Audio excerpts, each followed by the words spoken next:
Good morning, Mansfield High. If we haven't met, I'm Coach Trotter, and I'm the Strength and Conditioning Coordinator here. You might think of me as the workout guy, but I'm here today to talk about the mental side. I want to share a little bit more about myself in order to highlight some important things about the mind and how it works. You see, when I was 19, I developed an anxiety disorder.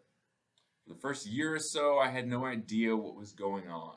I was just sure that I was losing my mind and that I was the only person on earth who had ever dealt with anything like this. That's fairly common for people when they develop an anxiety disorder. They feel like it's crazy and that no one else could understand. It began as just a constant, ever-growing background anxiety.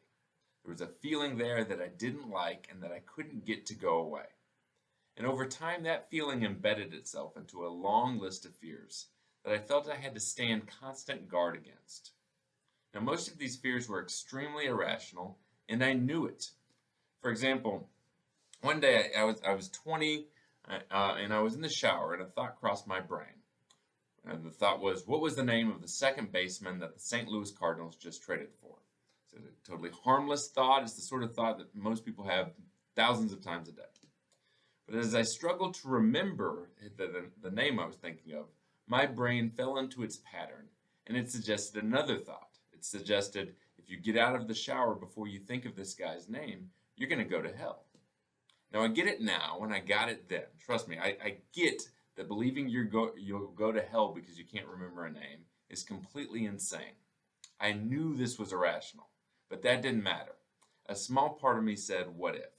And so I stood there for almost 20 minutes trying to think of the name. Eventually I did. It was Mark DeRosa. But this just kind of illustrates the sort of pattern I dealt with. And this pattern repeated itself all day, every day.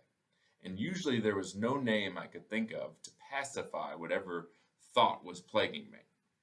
It's like when I flew, I'd get anxious and start to believe I had to pray the plane up or it would fall out of the sky. When I drove long distances, it occurred to me that if I'm driving 70 miles per hour and I jerk the steering wheel really hard, I'd be sent flipping to my death.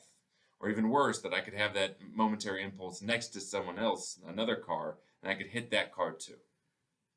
Now, I knew I wouldn't do that intentionally, but felt I had to stand guard against it, just in case an insane momentary impulse came up, that because of my disorder, I couldn't trust myself. At the time, I was in college and I passionately wanted to be a great teacher, so my anxiety seized that as well, as it did anything I cared about.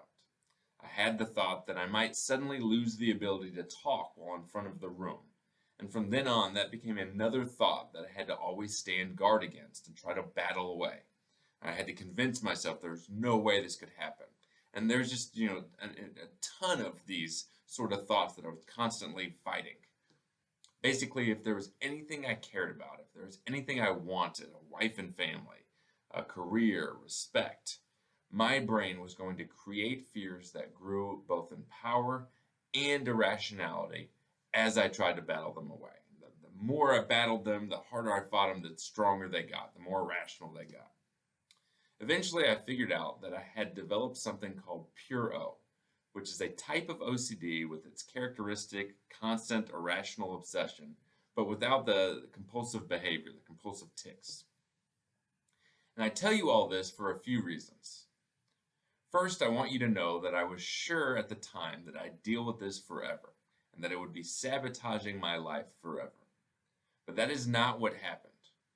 Over time, I figured out how to train my mind out of this pattern, how to reduce the anxiety, and how to overcome my disorder completely. And as much as I'd never have asked to be battling this disorder for over 3 years, I am so much better for that time. This was the most important time of my life. It prompted so much growth and has created so much purpose and passion in my life.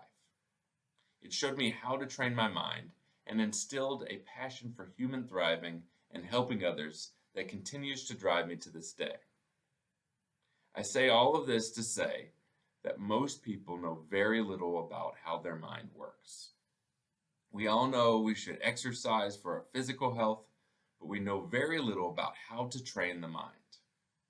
We tend to think of the idea of training the mind like it is some mystical art that is somehow beyond the grasp of normal average people. But that's just not true. Now, to be sure, there are many cases where the best way to get at a specific disorder is to seek real professional help which I am not claiming to be able to offer. But understanding how your mind works and how to train it isn't so difficult, really. In fact, there's no reason that every single person shouldn't be equipped with a basic toolkit for training their mind. All right? I can't think of any topic or any skill that would be more core to the success and fulfillment of everyone. So with that in mind, I will be starting a weekly morning mental fitness program. All right, it's going to run at 6:45 a.m. in the MAC, which is the big athletic complex across from the turf. It'll run at 6:45 a.m. every Thursday morning in the MAC. It will be open to both students and staff, and I want to start it this Thursday, March 23rd. I want to stress that this is not just for people struggling with mental health. Whether you're looking to up your mental game so that you can perform better on the stage or on the field, to manage stress and test anxiety better, to feel less prone to angry outbursts, to have better relationships, or to just find some practical steps to feel more energy and happiness in your everyday life, these sessions will help. They will give you a foundation for training your mind that you can fall back on throughout your life.